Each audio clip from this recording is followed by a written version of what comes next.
This is the Lone Crater YouTube. We hope this video helps. You'll begin by checking iOS and picking your tool. If you want custom colors, use a widget app or shortcuts. Those let you set backgrounds and accents. Once ready, make sure your home screen is unlocked, then tap and hold an empty area until icons jiggle. Next, hit the plus button in the top left to add a widget.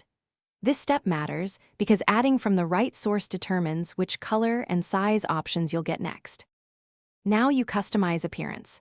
In the widget picker, pick size first because size affects available design choices. Small widgets may have limited text options. If using a widget app, tap Customize and choose solid color, gradient, or an image with color overlay. If using shortcuts, build a custom icon or use a script to set background color and text. Once done, preview on the home screen, adjust opacity and alignment, then drag the widget to its final spot so spacing stays. Finish by exiting jiggle mode and verifying the widget stays colored after a reboot. You should test by switching wallpapers and toggling dark mode to see how the color adapts. This explains why you chose certain contrast or opacity levels. If the color doesn't apply, make sure the widget app has permissions and clear its cache. Then try removing and re-adding the widget.